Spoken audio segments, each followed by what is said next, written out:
You're listening to the Art of Making Home podcast with Sandro Stefanucci, a home builder with over 37 years of experience in the industry.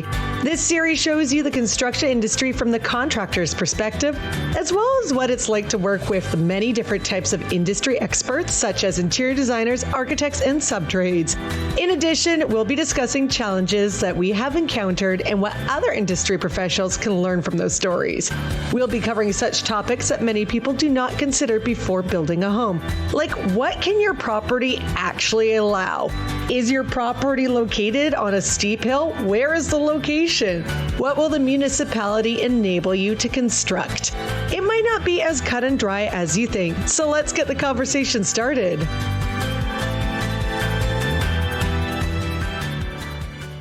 Welcome again, beautiful people. It's Sandro Stefanucci from Abstract Homes and Renovations.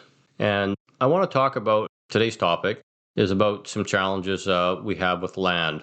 And a lot of things that guys don't consider or think about when they're building is what's the land like? You know, sometimes you get conditions where their soil is really bad, like there's a lot of boggy areas, especially in Vancouver and other areas as well. But a person may not take in consideration when they're looking at square foot cost of a house, right? So everybody's thinking about the house, but nobody thinks about the land that they're building up. So there's two homes in particular I really want to talk about.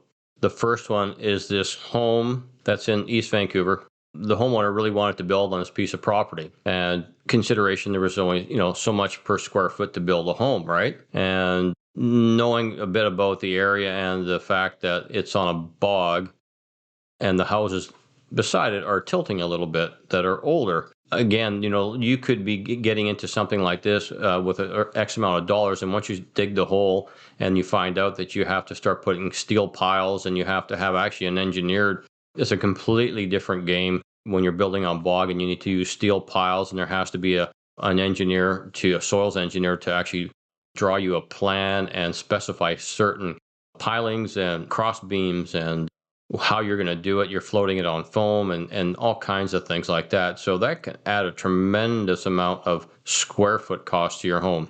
So that property, has soil conditions to think about it. So you really need to look at that, what you're building on when you add the price in for your home. Vancouver does have a topographical map that you can look at, and it actually shows streams and rivers that were culverted back in the day. So, and they would show you those low-lying areas in there. And then also you can get a hold of a geotech to do some preliminary testing and ahead of time. So that would lessen the expense, and then you would know what you're dealing with right off the bat before you started. When you start putting your budgeting prices together, which I would do myself, but there have been others that just go ahead and start building and realize that they're building on really soft ground, and they need to do more work than they were anticipating. You could be in Ladner and stuff like that, and you get low, soft ground there. I mean, Ladner is really low to begin with anyway, so you could get areas that are even boggier in, say, Ladner that you would not get here. People think if you're going to be on a soft land that typically somewhere low-lying area like Richmond or Ladner or something that's low-lying. Well, that's not the case, because there's a lot of high areas, even mountains, that have boggy areas on the top of the mountain. They've been sitting there for thousands of years, and it's bog. So yeah, it can happen, right? It's not as likely to happen on a mountaintop, but it does happen. So regardless of where you are, like if you want to build your home, if you're thinking about building a home, chances are there's probably a home on it already. So I think you'd have signs of really soft soil. Their house might be tilted, and there's lots of houses in Vancouver that are tilted because they're on soft soil and they're floating around. If you didn't have, if it was just a piece of property and you had nothing about it, for sure, you'd be doing some test holes. For one, the city would require a geotech report on your house, regardless if the soil is good or not. You would get that. So a lot of times we get into, excavating, which we're thinking and we're knowing that is fairly good soil, but we run into something like an oil tank or, who knows, sometimes there's the little concrete bunkers down below. We've run into that before, and you get into land that now has been backfilled. So now we have to have a geotech design a load-bearing type of soil, because we have to raise it back up again. So that's not as expensive as a bog if you're going to be putting pilings into to support the building you're going to put on it.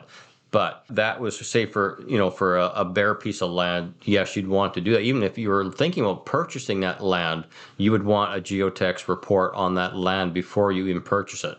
So if people are thinking of buying a piece of land, I would definitely get a geotech report on there, and they should be able to provide you with something. Sometimes they don't, but yes, definitely look into getting a geotech report, because that could cost you hundreds of thousands of dollars if you just buy it blindly, not knowing what that soil conditions are like. Other challenges that homeowners will face when building on a piece of property is, I find that people are most not really in tune with, is properties that are on a hill. You have a hill, and then also you have properties that are on a hill, but then they're all on bedrock. So there's two different properties. So soil conditions. Now, again, both of them will vary in cost and what it is you're going to do with that piece of property, what you're going to build on it, right? So it can get very complicated and very expensive. Let's take West Van. I mean, there's lots of rock around there, tons of rock around there.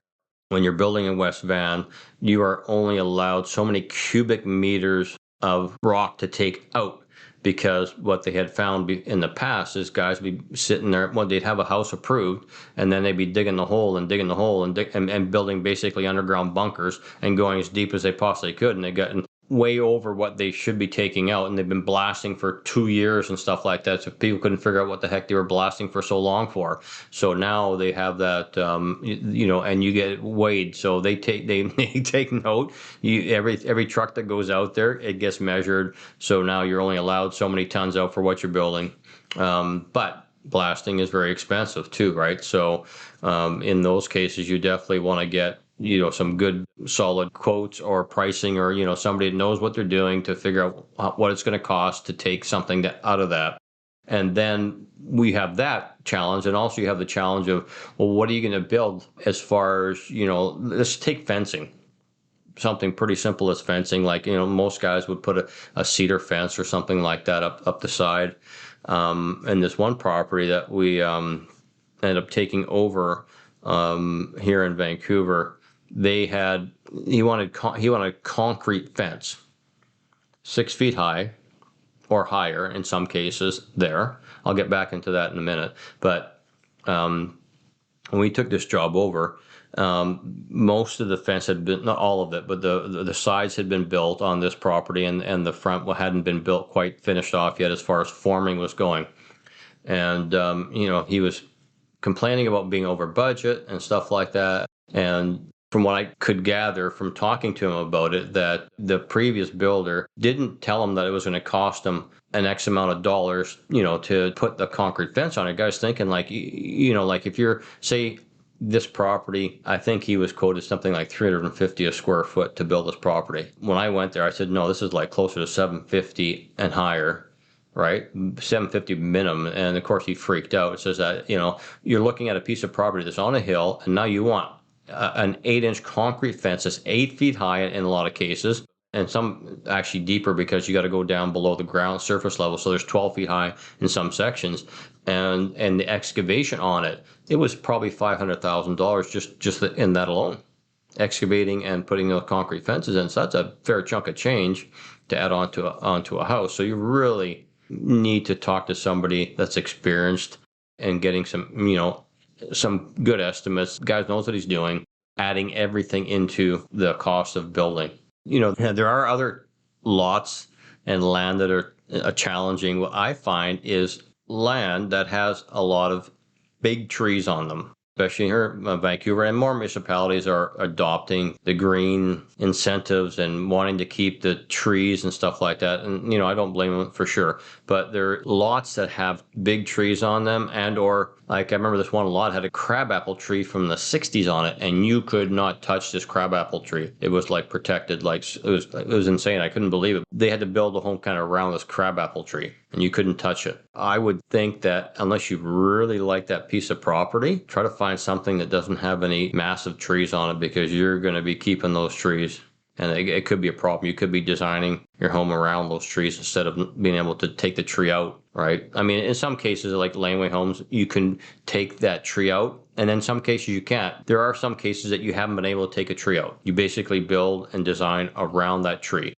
Oil tanks are definitely another hazard. For the most part, anything that we've touched has typically had the oil tank already dealt with at that time. But that doesn't mean that every single property is going to be that way. There could be, maybe they just somehow forgot and somebody didn't know that the tank was there. And that does happen. So I've seen it before. And of course, you have to get a remediation company to take it apart. So it could cost you, depends on how much, if there's a bunch of oil that's still left in the unit. A lot of the guys, they took and they put sand in there. Not that the sand was any good, but at least it was empty.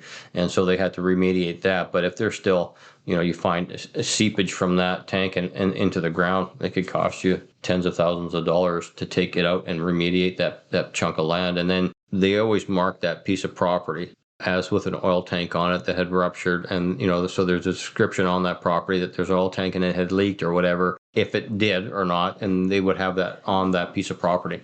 So it's better to have that information beforehand, because typically you do. And most of the guys would take them out before they sell the property.